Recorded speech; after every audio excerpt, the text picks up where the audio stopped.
writing was an outlet to sort of get those thoughts out of my head and put them down on paper and work through things. I think art needs to really shift people's perspectives. A therapist suggested, if you wake up in the middle of the night and you can't go back to sleep, or if you're, laying in bed, you can't fall asleep, get out the notebook and just write whatever pops into your head. We all go through difficult times, but to find the person or the people or whatever it is in your life that you can hold on to and go, okay, but I had this person beside me. I had this in my life that made it all worth it. And that's what helped me to keep going. Yeah, I would definitely say family and friends are probably my biggest inspiration.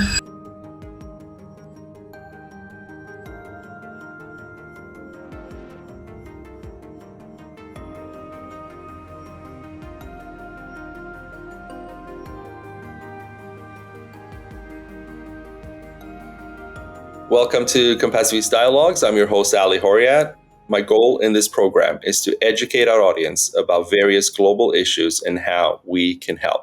Today, we bring to our dialogue our author of What I Remember Most of All, Rachel Soland. Rachel, welcome to the show, first of all. You're part of the Compassiviste group, so thank you for being a member, and thank you for sharing your passionate book of poetry with us. I know it's personal, and I have a lot of questions. So to start, tell us a little bit about the book.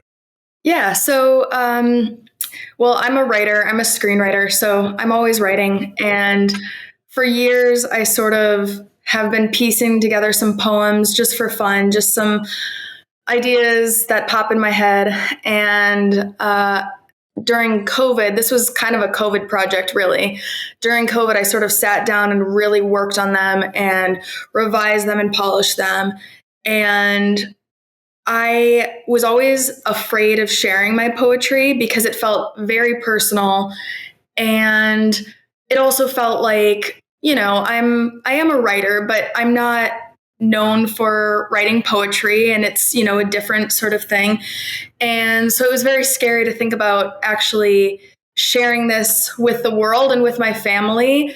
And, but I think I finally felt confident enough in my work and felt I had put enough effort into revising it and making it good. And so then finally I decided I'm going to make a whole book of these poems and get it published.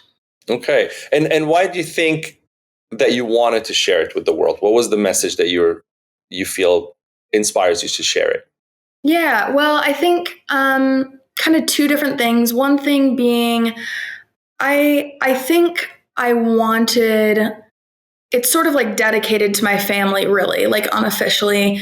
I think I wanted them to read some of these things that are very personal to me, but that have to do with them.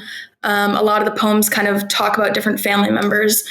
And I think I felt that they might get something out of it. So yeah, on a personal level, sort of for my family. And then on a larger level, a lot of the poems have to do with sort of mental health, mental illness, and just kind of some darker themes, just different struggles and things. And I felt like I had something to say about that. And I felt like what I had to say might resonate with people. And if even just one person, read the book and felt like they got something positive out of it, I'd be happy with that. Okay. So you took your view and input and struggles from your own life, mental health issues, and basically shared it with the world, inspiring other people going through the same issues to be able to better understand what they're going through. Yeah, definitely. That's the hope. Yeah. Right. Very noble. Very nice. Now, let's go into your own history, growing up and yourself as a child or, as an adult even, where these poems stem from. And let's talk about a little bit of how they've affected you to come to this point of writing from two perspectives. I want to hear, first of all, how it impacted you. But then I want to hear, why writing? Why didn't you? Did you use writing as an outlet? And how did you get there? Because there were many other ways. I mean, when people experience struggles, issues, the worst of it is they get into drugs or alcoholism or stuff like that. And the best of it is they write a book of poetry. So why did you choose this? Yeah. So, I mean, going kind of way back to childhood, I am very fortunate that I have a very stable family unit. My family is sort of my biggest, support system, and that's always been the case. But in my childhood, we had a very traumatic death of a close family member that really sort of shook the whole family foundation. And I wasn't the only one who struggled with mental illness because of it. I think part of it is genetic, so I won't blame it all on this one event, but this one event sort of created this sort of domino effect of we all were dealing with our own issues from it. And it really was a really dark time, and something that we all dealt with for years to come afterwards. And I think none of us sort of addressed it and came together as a family and said, let's work through this together. We were all sort of dealing with our own issues from this trauma. And so one of the ways that I've always coped with anything, whether it was this incident or just anything in life, I've always kind of gone to writing as an outlet. I remember, being a kid and on long car rides, if I was whatever I was going through at the time, I would tell myself stories, and that was sort of a way to take myself to another world and sort of escape and daydream so those stories sort of became a way for me to process some of these complex emotions.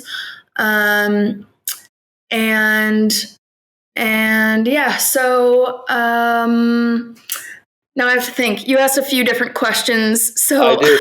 Okay, so let me guide you into the second part. yeah. I was speaking to a friend of mine who's a psychologist, Mm-hmm. and they work with trauma, Mm-hmm. and they were telling me that they are finding more and more that children who are very artistic, not in talent, so not in the actual painting, but in the imagination, in the fantasy part of it, right? They're very they're just coming up with these awesome ideas, or like you said, you tell yourself stories and stuff.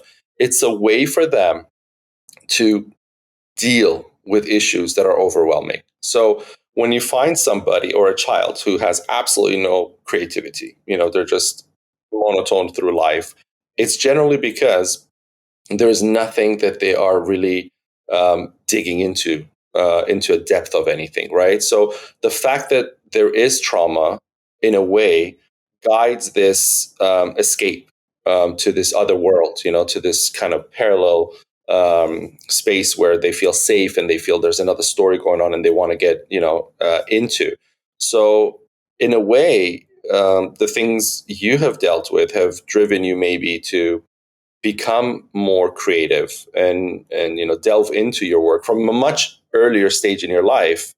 And then as you grew up, you remembered, for example, 5 years ago, I don't know, I got bullied in the playground and I sat there and I wrote a story or I wrote a poem or something and it made me feel better. So then, 5 years later, now you have, for example, a really major breakup in your relationship. And so, to ease the pain, you write again. And then you grow a little further and, these events just, you keep going back to that system. So do you feel that's how it happened for you? Do you feel, one event started to trigger the rest to cope this way? Like the coping mechanism always became, Rachel, you have your writing to go to. Yeah, I think I don't really remember how it kind of first began, because I know I've always loved to write. I literally remember in first grade when I first learned how to write a sentence, and I just remember feeling so proud of myself and so excited that I now know how to put words together for them to mean something. And I like showed my mom and I just was like, look what I wrote. And it was like one sentence. And so as far as like, where did the sort of love for writing begin? I think it was always there, literally, from as soon as I could write, I just loved it. So I do feel like no matter what, I would be a writer in some capacity. But I do think the really like creative writing, and I feel like I'm a very prolific writer where I have to keep writing. Yeah, I think that does come from really relying on it as a way to make sense of some of the difficult things in life. So it's always been there for me as something I can go to where, like you said, some of those examples, whenever something difficult happens in life, I mean, throughout my whole life, it's always been, I've always used writing as a way to process and work through it. And I think with the poetry book as well, again, it being sort of a COVID passion project, it helped me, COVID, I think for all of us, we spent a lot more time alone with ourselves than maybe we wanted to. And so I was very introspective, which can be a good thing, but too much of it can be dangerous. And so writing was an outlet to sort of get those thoughts out of my head and put them down on paper and work through things. And I think it was actually a therapist that suggested, if you wake up in the middle of the night and you can't go back to sleep, or if you're, laying in bed, you can't fall asleep, or if you're just, feeling depressed or anxious or something, get out the notebook and just write whatever pops into your head, write about what you're feeling, or write about, literally any thought that comes into your head. And so honestly, a lot of the poems probably came from those experiences of like, just whatever pops into my head, whether it's something I'm feeling or whether it's just some idea that I'm having, just to get it down on paper. And yeah, so that's kind of how I survived the pandemic a little bit. Fair enough. Yeah. And yeah, I can tell you a little story about that myself. So I write music as well, and sometimes the beat comes to my mind, and sometimes it's the lyrics. I don't have a strategy; it's just natural for me. It's just the inspirations I get, and a few times I remember, like you said, being in bed, not being able to sleep, too many thoughts, and I had this beat in my head, and I was like, okay, let's put words to it. I can't sleep, and I'm in bed, and I have my phone out, and I'm just using notes to write in because I remember the beats. Yeah. And so I'm trying to put words that will go with it, and what I'm going through, and what I want to write. And I wake up in the morning. I pass out in the middle of the process, obviously, because it helps to sleep. And I wake up in the morning and I look at my phone and I'm like, there are words, but what was the beat? and it's gone, right? And it takes so long to try to keep saying these in a different way to be like, what was it? What was it? And then I learned to use notes, voice notes instead, so I don't lose the stuff. Yeah, so I learned that in the pandemic. Pandemic I feel we lessons. all developed, new skills that way during the pandemic. I have too many new skills. I have fallen asleep so many times, like holding a pen in my hand, because I'll be like mid sentence, and then I wake up and I'm like, what was that? I don't know what I was writing. I know. But it helps. So it does. I can attest to that because I go through that myself, and it does help. Yeah. Now, being that a lot of this is mental health, but also knowing that you are a screenwriter, scriptwriter by trade, using your writing talents essentially in that way and your creativity, where do you get your inspiration from? Is it solely from your own personal issues, or do they come from a variety of sources? Yeah, I think sort of like I already said, my family is a big, like I sort of consider my family to be like my muse. And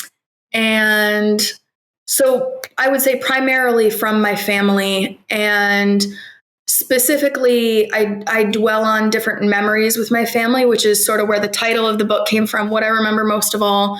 And that's a line in one of the poems, which is just like, the poem is literally just a story of a trip that my family took together.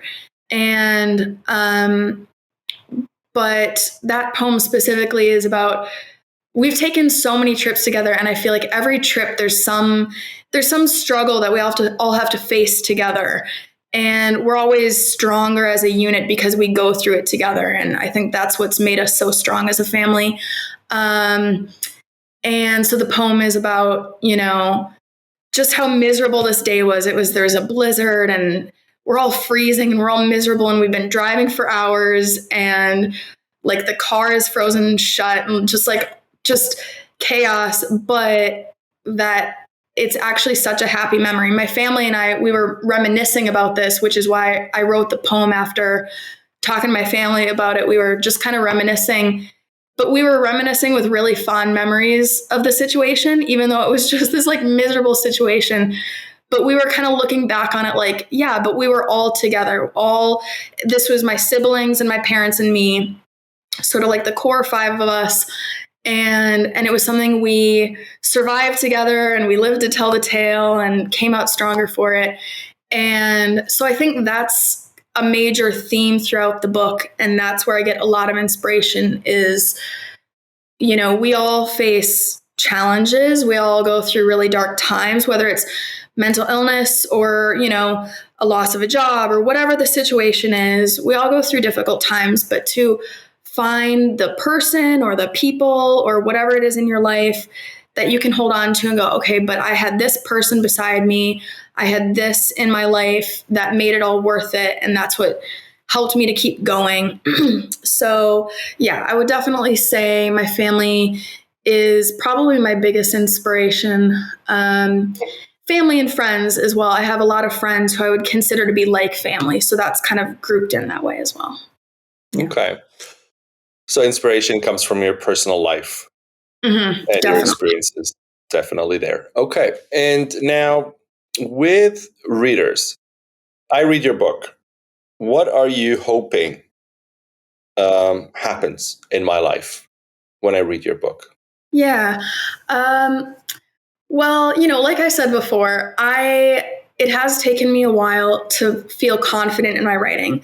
So I don't want to say that I have this expectation that this book could, change the lives of everybody in the world or whatever. But like I said, if it can impact even just one person, if somebody can take something out of just even one of the poems, I think that would be great. And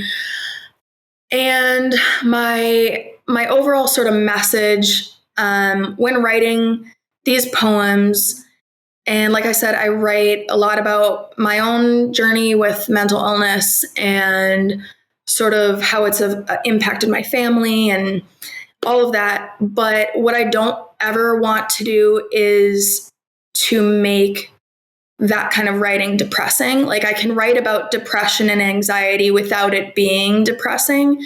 And I see that a lot in art, especially in film, I would say, where somebody wants to, talk about their struggles with mental illness, but it ends up sort of being kind of like, my life is shit. And I don't know if I'm allowed to swear on here. Sorry. Sure.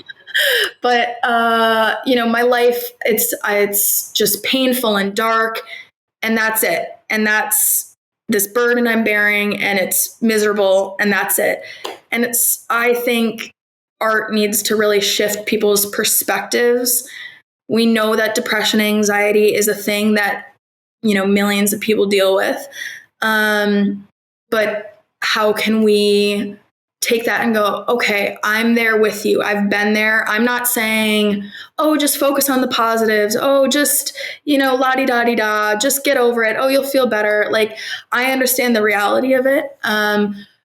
But I also know that you need to try to do your best to just focus on the good things in your life. Easier said than done, obviously. But that's the theme in a lot of my poems, is a little bit like, you're going through XYZ, this is what you're struggling with today. You can't make it out of the house, but look, I'll be there with you. I'm right there with you. And that's kind of the feeling that I hope readers get, is that they're not alone, as cliche as that is. It's the truth. You're not alone. I've been through it. And again, it's a testament to my family, because they've all been there for me, and I've been there for family members who have gone through it. And I think it's really, the message is really open your eyes, look around, see who's around you. Who can you talk to? Do you have a spouse or a sibling or a friend or a parent? Whoever it is, go talk to them, tell them how you're feeling. And there's always a reason to feel hopeful. I think when people are struggling with depression and anxiety, it doesn't mean that your life is over. It doesn't mean that you're never going to feel happiness again.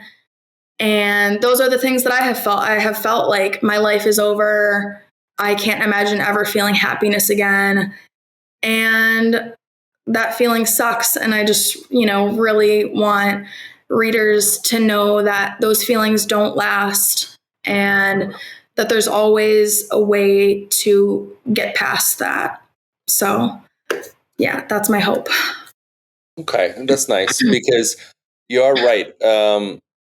There's a lot of cliche around how to cope with mental health and how to cope with just life issues, social issues in a sense. But I tell people all the time that let go of the cliche issue and understand the depth of it, in the sense that I've traveled a lot, and I've been to places in the world that, when you go there and you leave and you come back home and you realize this huge gap between where you were and where you are on the same planet, and how you're living and how they're living, it makes you feel like, it sucks that I went to the supermarket and didn't have my favorite food, but like, there's a whole supermarket of food.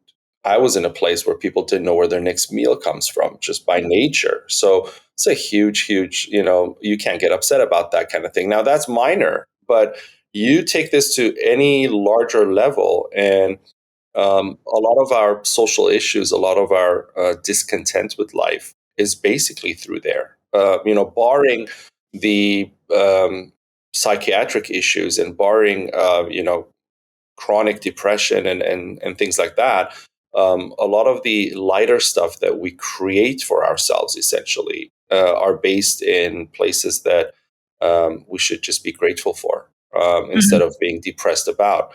And then, like you said, you get into the deeper stuff. Like you said, it could be genetic, it could be just traumatic, and depression and anxiety rising from those places.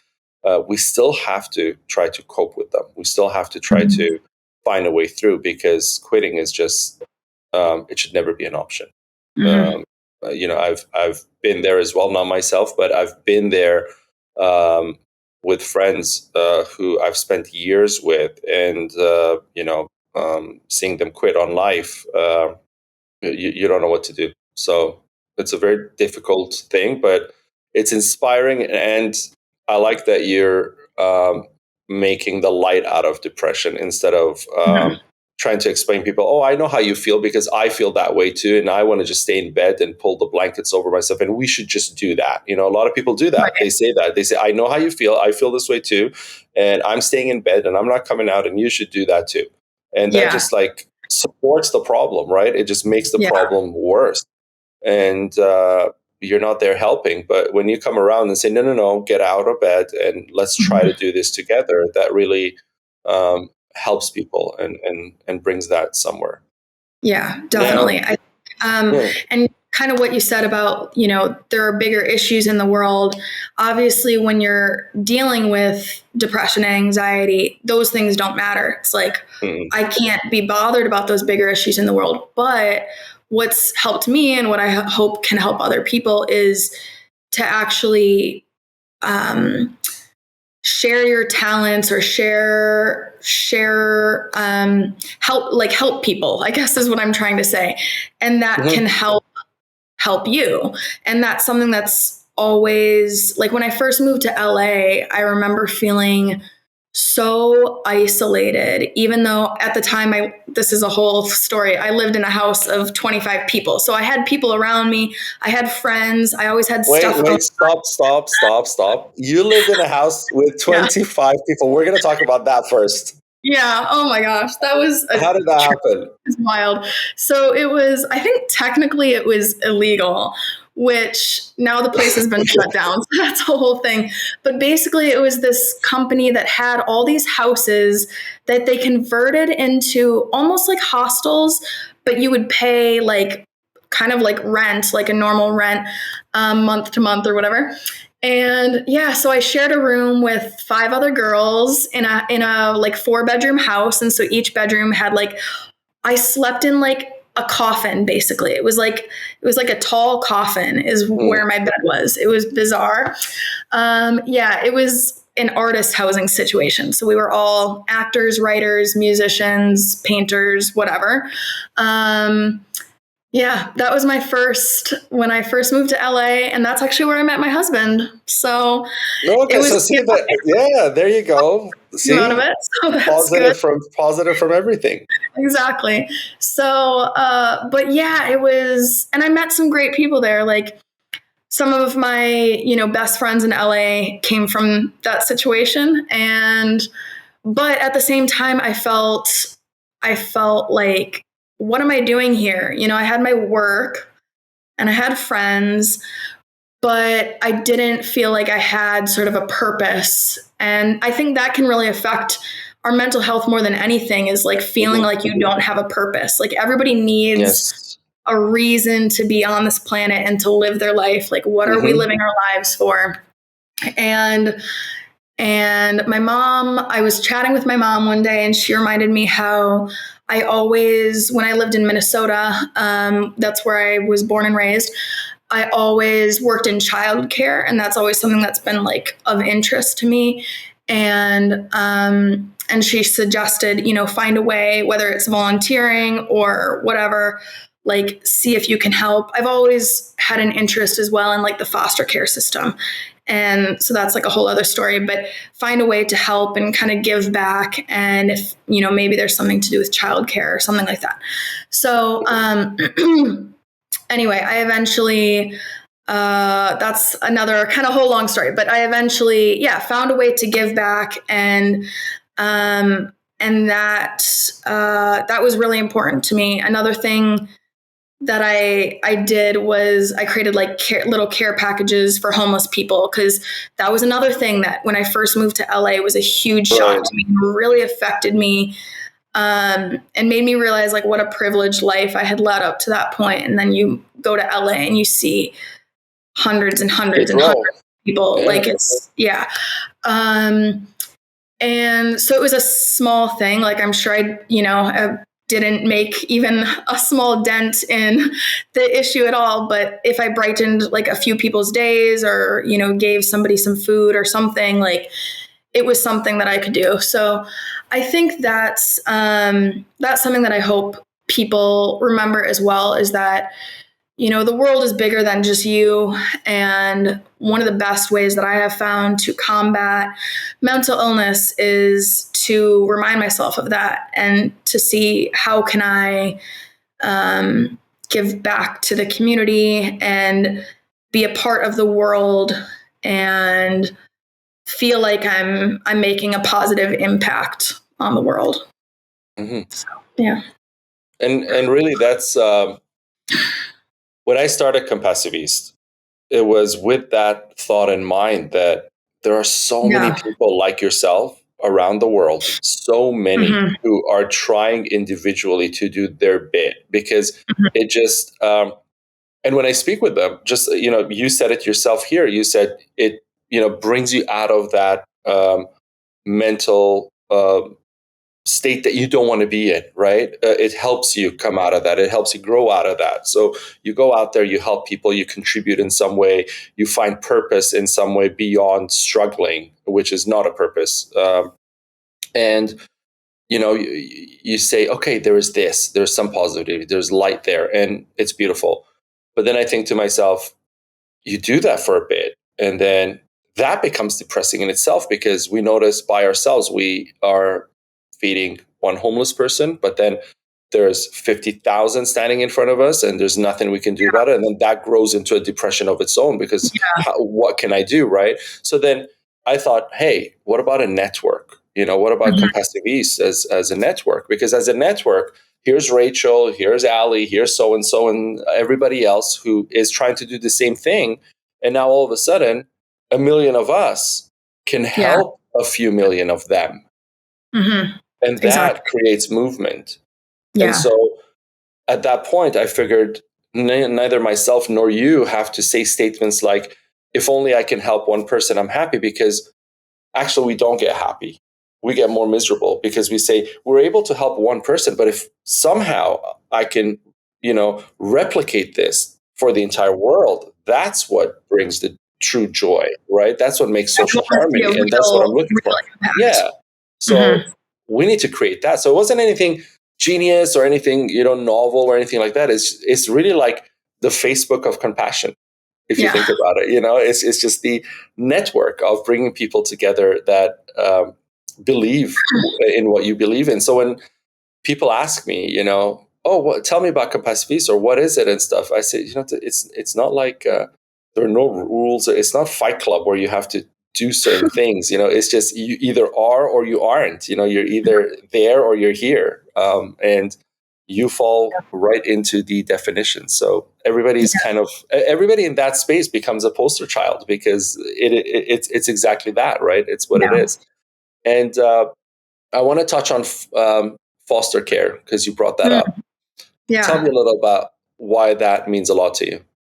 Yeah, I don't actually, I've kind of thought back on it about sort of like where this interest came from. I think it was actually a book that I read called The Pictures of Hollis Woods, like back in middle school or something. I read this book, and I grew up, in small town Minnesota. So the idea of foster care, I knew some friends who had been adopted, but I don't know that I really was aware of the foster system. So, it was a book that sort of introduced me to the idea, which just speaks to the power of, literature.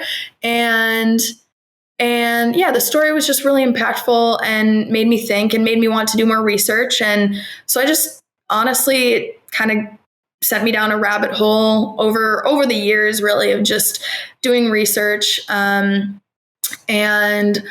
I always felt that someday I want to be a foster parent, and I'm still not there yet. Just not, I mean, I literally just moved to London. Like my life needs to be a little bit more stable.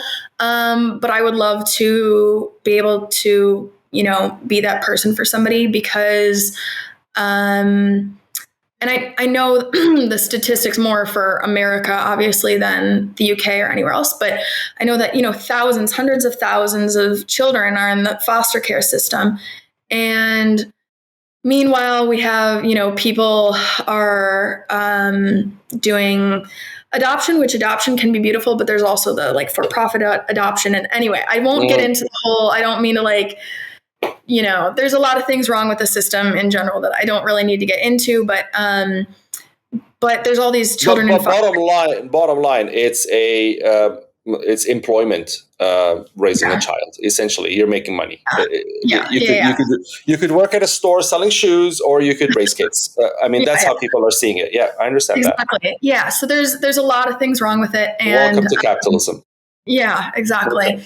And I wish more people were aware of, I think people maybe are aware of the foster care system, but they don't have that compassion in their hearts to say, I want to do this because this child doesn't have parents who can look after them, and I want to be that person.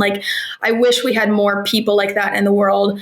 And not only that, but I wish we lived in a world where if the parents in the first place, if the issue is that they didn't have enough money, they couldn't afford a suitable place to live, it comes from an even deeper issue where most of these parents should never have lost their children in the first place, So anyway, I could go down that rabbit hole forever, so I won't get into it too much. But yeah, it's always been an interest of mine, and something that I, hope to be able to do with my life. But if not, I want to hopefully kind of make an impact on the system in general. I haven't found a way to do that yet. Again, because I've moved around so much in each of the places that I've lived in, I've tried to do research on what's going on in my area. In LA, there's like CASA, which you can be like a court appointed, I can't remember what it stands for, but like you can be an advocate for a child basically in court. And anyway, so there's like all these different routes. You don't need to be a foster parent, but you can still contribute in some way. So. Okay. I ask you this because, when we all read your poetry, knowing a little more about you and what moves you and what touches you helps to understand what you write in essence. And so I find it always important to learn about people more in the depth of their beliefs and their faith, so to speak, and their purpose versus, oh, your book cover is so beautiful. What inspired you? To me, that's a shallow question, which, you ask and there might be a cool story to it and then there might be a deep story to it. But at the end of the day, I think, I want to know where this art is coming from because, it's all art, writing is a form of art. So the same way how when we dissect a painting, we go into the depth of the artist, and we say, this is how they lived. This is the trauma they went through. This is the happiness they went through. This is, I don't know, whatever inspired the painting that they went through. And this is their persona in general. And so we use that to understand the painting. And I feel a lot of times we don't do that unless you are already a great. So, when you're Edgar Allan Poe, people, make movies about him and everything else so that you can understand the writing. But when you're Allie and Rachel, it's like, I'm just going to open the book. Well, no, don't just open the book. First, understand who Rachel is so that you can understand the book, so that book brings its flavors to you. That's to me the essence of why we started this series of interviewing authors, in essence, so that we can get the world to understand this is what Rachel cares about. Now, you speak of the foster care system, and there is a personal segment in there, I feel, for you, in the sense that there is the injustice that you don't like, and there's also the part where you feel you can contribute again and help and support, right? So going to the injustice side, yes, it's a whole conversation on its own, but a lot of parents just give up their kids for adoption only and primarily for a small financial contribution. There's nothing wrong with them. I mean, yes, I've seen people who've had to give up their children because it's safer. I mean, they are drugged out on a couch and the baby hasn't been changed for 2 days. The baby's going to die. The baby goes straight to ER when somebody arrives to that place. I understand that. Okay. But then what I don't get is a couple who are loving, they have a child together, they're homeless. It's minus, 30 degrees Celsius in Toronto, and there's no way this child's going to survive on the street with them. So they do the best thing they can, and as heart-wrenching as it is, they give the child up. And the only reason they're out on the street is because, somebody robbed them of all their savings and in fraud or something like that, and now they're on the streets. There's no problems whatsoever from their perspective. All it requires is the government to hand them a check for $100,000 and say, "Here, rebuild your life for $50,000." And for that, it's a lot of money, but it's relatively nothing. It's a negligible amount when you take into consideration the child and that life that could have been. And you've stripped that for an eternity. It never becomes the same. And how do you put a dollar amount to that? So that part, I'm totally with you there, because the reason why that piqued my interest when you said foster care is because I care about that as well. In that sense, Yeah, I don't think it's something that you and I have talked about really before, but it's something I would love to, like make films about, or something we can. That's what I was going to say. Yeah, I was going to say the second part of it is, you said, I don't know how to approach it. And well, yeah, you do. You approach it through art, because that's how we approach everything. Right. I keep reminding people, when you have a policy, that the government says, oh, we're making this new law, or, things are changing. You think to yourself, it's politics. It's not politics, it's art. Yeah. Because we have to first express that desire towards or against whatever is happening, so that there is,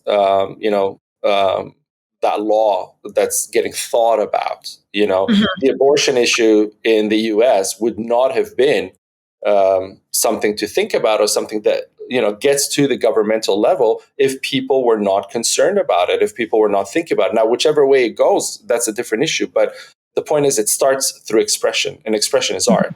And you have a fabulous way of expressing through writing stories. The screenwriting, and which is the basis for a film. You don't start a film by shooting a camera and seeing what happens, and then saying, okay, I'll make a plot from this because here I am. No, you write, and you have a story, and you have something coherent and something sensible, and then you try to.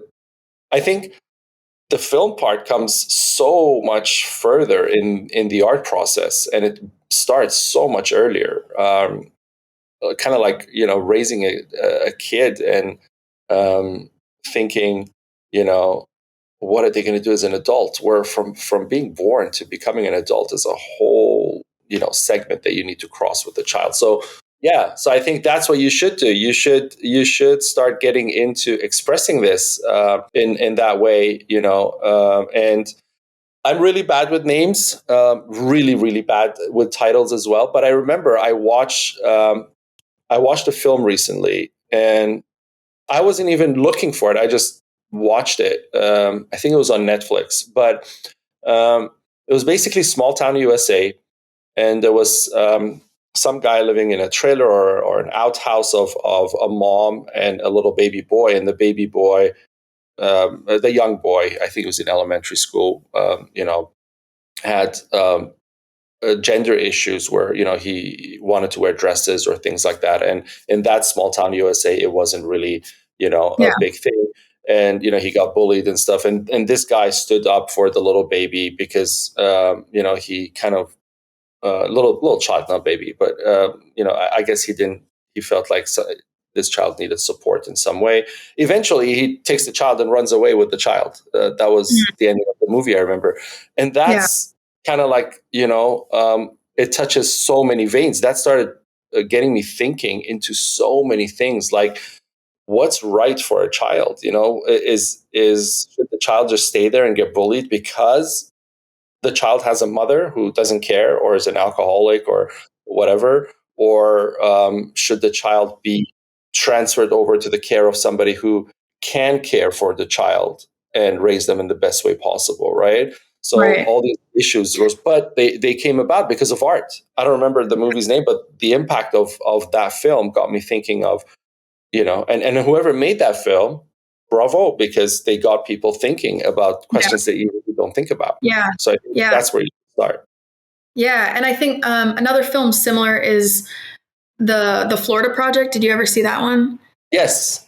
That was one too where it really, it gets you thinking about like what is best for the child. And even at the end of the movie, it's like, oh, it's so heartbreaking to see a child be separated from their parent, but is that what's best for the child? And they do sort of leave it open-ended a little bit, because the mom clearly loved her daughter and tried to do what she could for her and everything. And that's kind of the reality of the world we live in. And sometimes I think extended families, like bring the mother along.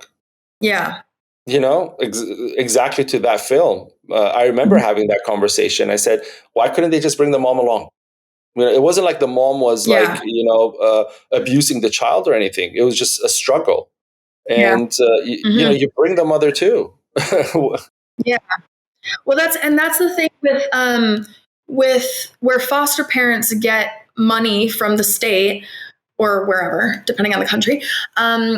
that why can't that money go to the biological parent instead? Right. If you're going to go give it to a foster parent and make this child live with somebody who's not a relative, and I'm not saying foster parents shouldn't receive money, because obviously, like, There are that costs it benefits the child, or it should anyway. That's what it's in meant theory, for. right? Yeah, but if the parent is capable, and if all they needed to turn their life around was, for this few $100s or whatever per month, and that would help them take care of their child. Anyway, again, that's a whole other, like, we could go down that rabbit hole, because I do get kind of fired up about that. But it's something I definitely would love to explore more in art, because I think that's, there's a lot of really deeply rooted issues in the system. It's not just, the stuff we So see. let me tell you this. For our audience who don't know, the way I've designed Compassiviste Publishing's pay essentially is I leave the rights of all the art to the artist, to the writer, essentially. So you hold the rights to everything you've written. I never take that away. I don't do that, because I don't even know how this even started. That the publishing companies thought that, hey, I own you, or I own your material because I'm paying you. It's just it's weird for me. Never mind, it should be illegal, but that's slavery in a sense, because you're owning things just by the force of the money that you're paying out. But aside from that, we also have a design where we're almost splitting the royalties. And I ask every author who's on board with Compassiviste Publishing to give 5% of that total 100. So 10% essentially, I think, or 5% of their total proceeds to a cause, right? It doesn't have to be a Compassiviste cause. It could be any cause. But the purpose is to get authors to use their work towards something. So I feel what you can do here is twofold. One is, let's start, because we do have Compassiviste Film as well, being art-based. Let's start something there where the film can raise that kind of awareness, tie it into your work, and tie it into a cause. You can build your own cause with Compassiviste Foundation, where you say, oh, hey, Compassiviste Foundation, I want to give that 5%.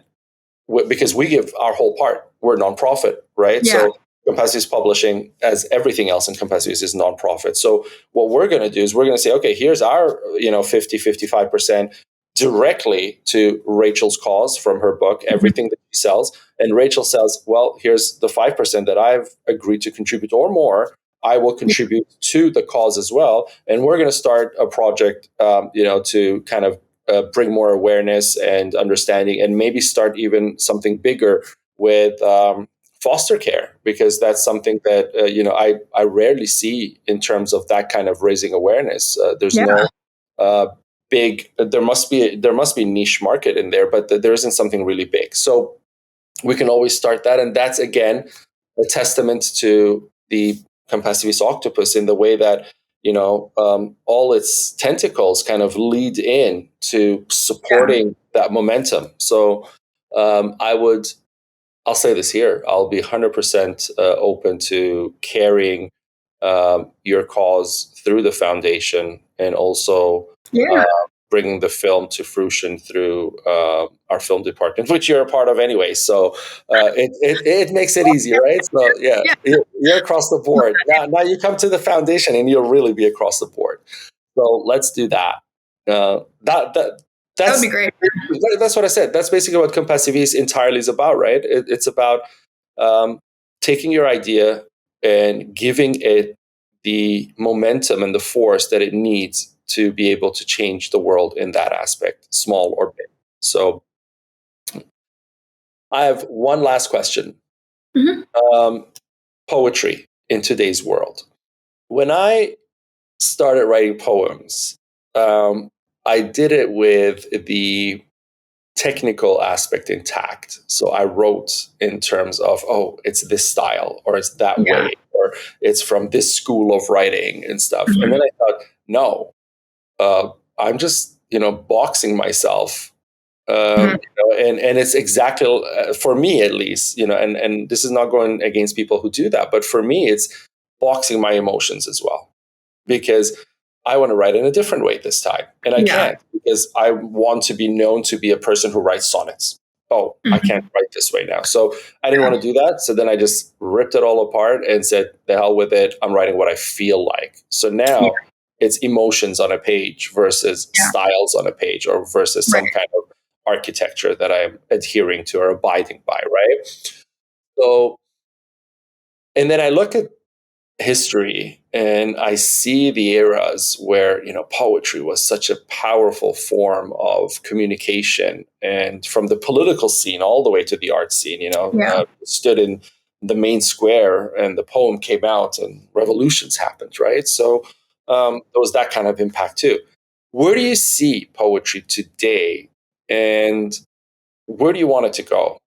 Yeah, I think you're totally right about sort of you have to break away from all the rules of poetry. I did study poetry a little bit, probably in like high school and college, and I think it's good to be aware of what the rules are and to study poems, especially to read some of those older poems, and there's definitely value in that. But I think you also have to let go of the rules. Like it's similar to what I always say with screenwriting too. Like you have to learn the rules in order to break them. I think some people go into writing like, oh, I'm going to break all the rules, but like, okay, but do you actually know the rules? Yeah, you're Because breaking, right? that is important. You're not breaking the rules if you're just doing whatever you want. Like that's a different Mhm. thing. That's you're just making a mess, you know. So, but yeah, my style is very much like some of my poems rhyme and some of them, have stanzas. And so I have some of those technical aspects, but when those technical rules no longer work for me, I let go of it. If there's something I need to say or I want to word something a certain way and it just doesn't fit into the rhyme scheme or whatever, let go of it. And I think maybe people who aren't as familiar with poetry or see it as something really old and outdated, they might look at poems as getting bogged down by all these rules of like, oh, it has to rhyme. Oh, this one doesn't rhyme. Oh, I don't understand what this means. And it can be maybe a little confusing, but I think uh, in today's world, in the modern world where maybe poetry isn't as mainstream as it once was, I think it still has so much value because I don't want to, I don't know, sound like I'm ragging on anybody, but I do feel like we sort of live in a world where media literacy isn't as strong as it once was. I think a lot of people like to see things in black and white. And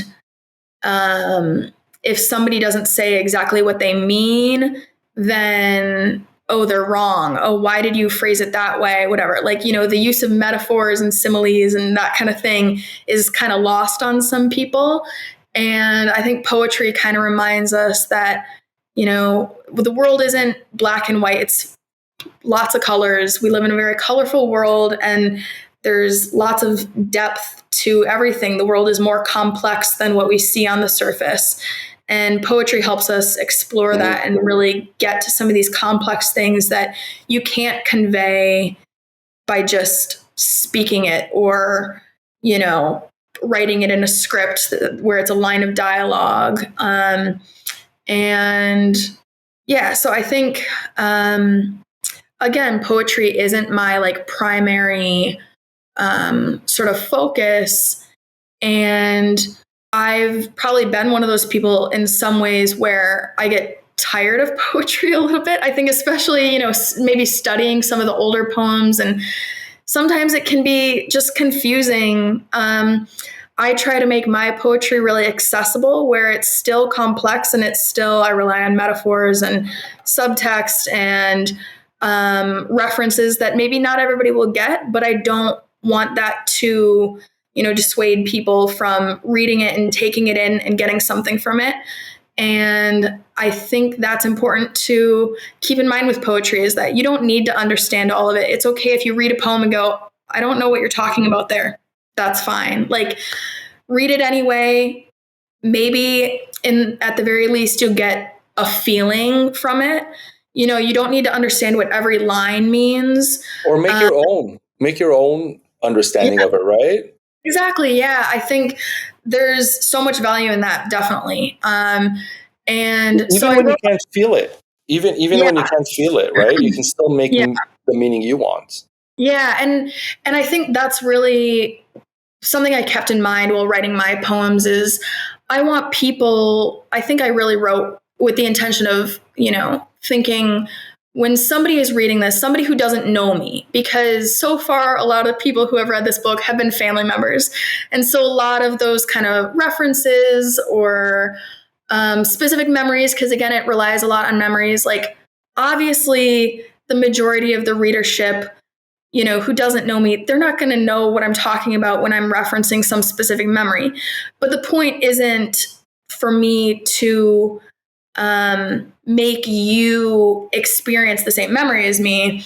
It's for you to maybe feel a similar nostalgia. Mm-hmm. Like, one of my poems is about my childhood in the 2000s and like drawing on the sidewalk with chalk. And like some of the things in that poem are very specific to, my childhood. But I hope that anybody reading it can feel the same thing, whether you grew up in the 80s or 90s or whatever. That you still just get the same feeling. And I think that's important for any poetry in general. And I think that's why poetry still has a place in the world and will continue to have a place in the world, because it does sort of explain things differently than other, mediums and art forms. Yeah. And also, people generally forget this, that rap is poetry. Oh, yeah. Yeah. And it's a huge genre of music right now. I mean, it's not 1970s Brooklyn or Bronx. It's, 2020s. And you look at any chart in the world, music chart, and I will guarantee you that at least a third of it is rap in the top 10. So, and a lot of it is kind of like country music, where it's very emotional. It's very personal. Like, they touch on very personal issues. So, not today, but like, the origins of that genre of rap, was about the struggles of, urban life and racism and a lot of these things, and poverty and things that were, people were dealing with in New York at the time. And then it grew globally, where people started expressing themselves. That expression came through rhyme.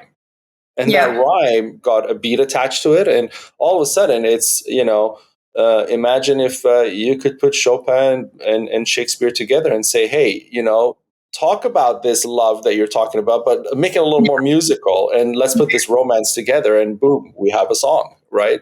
That took 400 years to do. But essentially, that's what it is. It's a form of poetry. And that's what I always remind people about that. And I think music in general succeeds, in that way. I don't listen to a lot of rap, but I have so much respect for it because, I hear lyrics and whatever.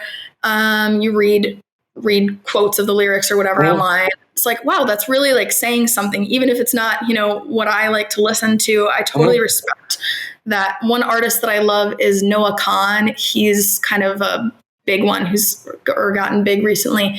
And I think his lyrics as well are so much, it's all poetry. And that's true for most of like the best songwriters out there. What they're really doing is writing poems and putting music to it. Yeah, pretty much. That's what it comes down to. And sometimes the beat makes the song, but you take the beat away, and like you said, take the lyrics and just look at the lyrics, and just break apart the chorus and everything else, and just look at and you're like, hey, that was a poem. You wrote a poem, and then you took it and you put it against this, and now you made a hit song, and lovely. But it was a poem. So essentially, poetry is all around us. We're just kind of not seeing it. Like you said, we look at things in black and white because we've learned so much. The media has done this. They've taught us to immediately categorize everything. Exactly. So a poem has to be, oh, this is Maya Angelou. So yes, that's a poet. So therefore, this is a poem. But this is Coldplay. Coldplay, no, that's a band. They're rockers, so they're not writing poetry. No, it's music. We're gonna separate it. It's not the same. Right. So yeah, that's the way. I feel like that's how we became black and white instead of I think keeping our colors. Right. I think the news media, especially where it's very political and everything that anybody ever says is picked apart as like, oh, you said this and you must mean this. And that means this is your stance on this. Like, it's exhausting. So it's really refreshing to be able to. And dangerous. I mean, they take one sentence and they're like, oh, you're advocating for this. And then you're canceled. And you're like, wait, but I did, but before you say but, your Instagram's gone, everything's shut down, and you can't say but. So exactly. You're right. You're right. Yeah. And so I think that's why art is it's so important and it's so refreshing. And that's why I hope that, we don't lose. I don't mean to like rag on the younger generations. Obviously, I'm a millennial and the millennials get shit on and everything. And but I think it seems like each generation is kind of losing that media literacy more and more. And hopefully that can sort of be recovered and that people can educate themselves. I think that's the main thing is just being open to new ideas and learning new things and not taking everything so literally. I think that's a big problem. One thing I like about the younger generation, though, and I must say this, and I often say this, and it's, again, part of the reason why I feel confident about Compassiviste is that they're writers. They are rioters and not writers. Oh, yeah. Yeah, in the sense that, in my generation, when the authority said sit down, you sat down and you kept your head down until the authority said you're allowed to stand up. In this generation, the authority says sit down, and the young public knows they are right, or they know they want to defend something. They say, no, we're not sitting down. Right. Which is, I see that as well. I love that. And it's kind of like reviving that 60s spirit in America, all of that changed a little bit, the mindset of people at that time. So I want to see those, Muhammad Ali's and the Martin Luther Kings and those kind of people come back, because that for me is also art, because it's through their expression, through their, talking, through the words, the poetry, that every speech is poetry in itself, and it's the power of that literature, essentially, that made the changes in the world. Whereas you're right, we're not seeing that as powerfully as then. But that's where I'm placing my hope. I'm placing my hope in a place where we raise Compassiviste to a platform level where people can really use to make change. And there will be people who will step up to that from the new generation, because they are much more fearless than a couple of generations prior. Yeah, I agree. Definitely fearless is the word for it. I've seen that as well. I think with the genocide happening in Palestine, the people who have been the most vocal, obviously I've seen lots of generations. I'm not specifically, but like Gen Z has been so vocal, and I love to see it. Students in Ivy League schools in the United States who have all the future ahead of them, who are graduating, are standing in front of, getting hit with batons, and they're standing their ground. Whereas if this was my generation, because I went to school, I got, graduate degrees. And if you would have told me back then, hey, we have a protest going on for something very important, join the protest, I would have been like, dude, I have 2 weeks to graduate, get my degree, and I'm out of here. Like, never mind you and your protest. That was, that was the smart thing to do back then. Whereas today they're like, screw you, Harvard, and your degree and everything that I've spent all this money on. I've spent 100 grand in student loans that I still will have to pay back, but I'll go to jail because I believe in this. And when enough people do that, what are you going to do? You're going to put the whole country in jail? Right. And that's what I always say. That is what Compassiviste is about. What are you going to do? If we all wake up one morning and say, the interest rate's too high, nobody's paying their mortgage, what are you going to do? Are you going to default the entire country's homes? Well, who's going to sell those? To whom? Right? So that's when you say, okay, people of Compassiviste, what would you like the rate to be? Well, you know what? Sensibly, it would be this. Okay, we'll do that because those 3 people who are going to make all of that money off the extra rate, they'll be fine making a little less. And that's what it's about, right? So bringing power back to the people. And I think the young generation really, I'm hopeful because I'm not hopeful in my generation because exactly like you said, my generation is the ones who are not talking about it, not talking about anything, nothing. Not just Gaza, nowhere in the world, not even Ukraine, nothing. They're just like, Yemen, there's a war, Syria. It's very awful. It's unfortunate. I pray for them. Yeah. And I say, no, please don't pray for them. Yeah. Do something, do something, say something. But no, and then they start talking about all the capitalist incentives that they would lose. Oh, yeah. Because it really was the generation of people from, the early 1900s to the late 1900s that essentially made this cutthroat capitalism that we have today. Because when it first started out, it wasn't like that. The idea was give people the right to innovate and fund them, and so that society becomes better. Let's create the internet so that everybody can learn further because we're going to give everybody computers for really cheap. And now we have innovation, but then it was like, no, but why should we do that? We can just enslave everybody. And then but that happened partly with my generation, right? So we're to blame. My generation, my parents' generation, much worse. I mean, those were, and the one before it, like the Rockefellers and the Institute essentially started there, the establishment. So hopeful for that and through the arts. And and you must be noticing this in your profession, being in the arts a lot more.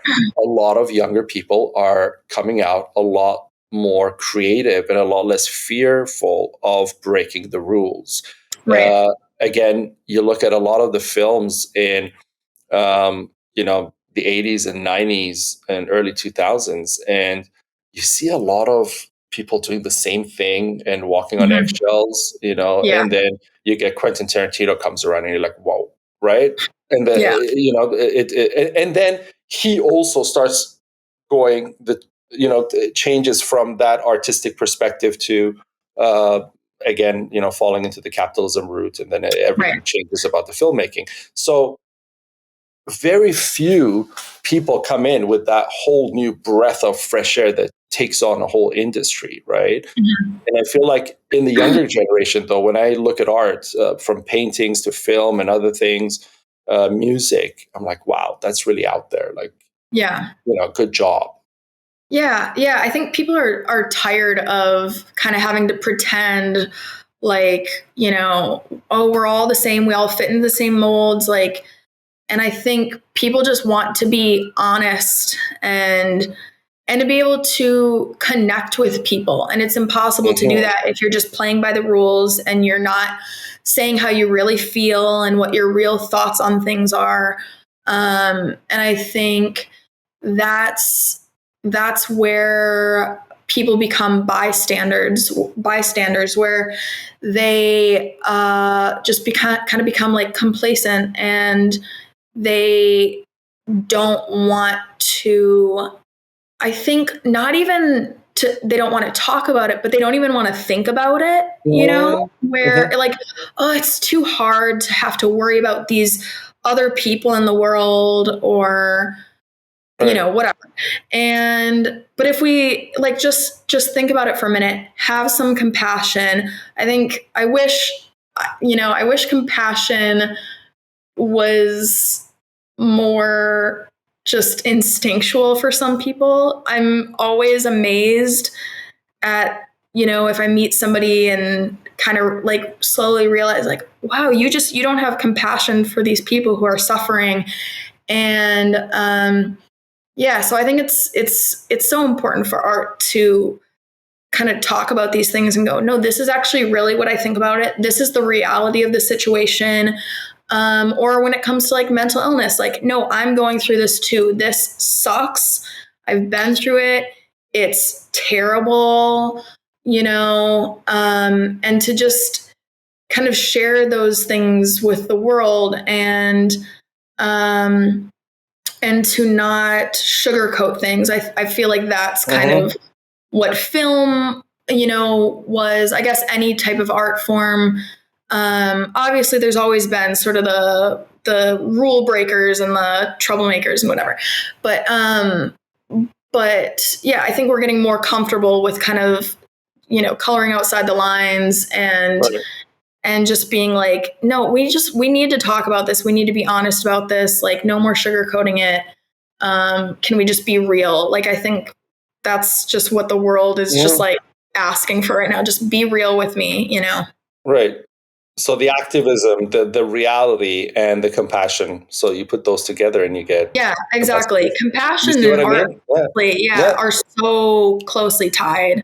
Yes, it is. It's definitely that. And you do your part though. I want the audience to know this because I met somebody, Tanny Gill, who was on our show and who's, working with us on several things and hopefully in the future. And you introduced us, and basically because you worked on Jupiter's Ghost, and which is in theaters in London, and when she spoke with me, I kept kind of prodding into her personal life because it started out very formal, and I said, no, we're not doing this. We're not doing the formal, the British way of things. No, we're going to, get into each other's skin.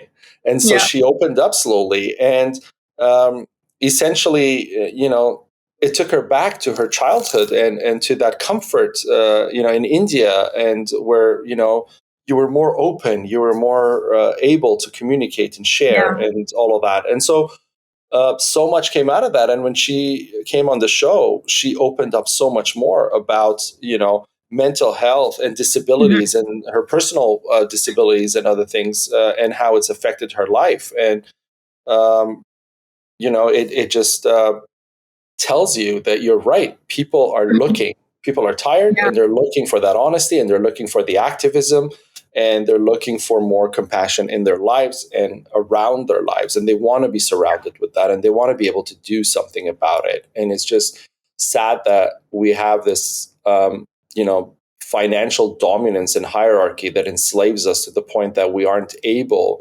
to perform in the way that we want to compassionately. If you had $1 million right now, you would make these huge strides in compassion. But because you have to think about rent at the end of the month, then, you're not making those huge steps in what you want and the purpose. And I think that also upsets people a little bit in their lives. Now, for the audience, do you have any social media or things where people can reach out to you, ask you questions when they read your poetry and say, yes, I made my own story about this, but I also want to know what Rachel meant when she said this, and then they can bombard you. So I can get people bombarding you. I don't mind giving out my Instagram. That's probably kind of best way. What's your Instagram, Rachel? Yeah, so my Instagram. Oh, great! I didn't know I was going to be sharing this, but I always feel really okay. I always feel kind of stupid sharing my Instagram handle because it is the word space, like outer space, _ shorts. So shorts. Okay, so shorts. So at space _ shorts. Yes. Maybe they can edit onto the screen, put that up there. So it's, I don't know. Anyway, it comes from SNL sketch, one of my favorite SNL sketches. Okay. That's the story from there. Yeah. Okay, perfect. Anyway, but I'm totally happy if anybody wants to send me a message and talk about film or poetry or writing or London, or I just moved here, so if anybody wants to tell me what I need to go see in London, whatever. Yeah. Perfect. And yeah, fair enough. Thank you very much for sharing all of this from yeah, you see how this happens? I mean, I was going to ask you about your book and the poetry, and somehow we ended up debating foster care and rap. And, I had no idea what we were going to talk about. Yeah, you see, that's what happens here. That's why it's called Compassiviste Dialogues, because nobody knows what happens. It just happens, it just flows. So I encourage everyone to read Rachel's exciting book, What I Remember Most of All, which you can get at Compassiviste Publishing. And thank you very much, Rachel, for speaking here today. And her Instagram handle, I will never forget this, at the word space_shorts. How can you forget that? Please subscribe to our Compassiviste Dialogues podcast so we can bring you more exciting, interviews like this where nobody knows where it goes, and share this with everybody so they can read the poetry and translate it essentially to how they want and what they take from it or what they feel from it and how it can affect them positively. Follow us on our social media, which is a lot less exciting, actually boring now. It's at Compassiviste, simple. And all our media is at Compassiviste. Yeah, maybe we should change that. Maybe we should make Compassiviste_shorts. But all the links are listed below, so you guys can click on, not get confused. And we're here to help change the world together. That's what Compassiviste is about. I'm Ali Horiat. Thank you. Great. Thank you.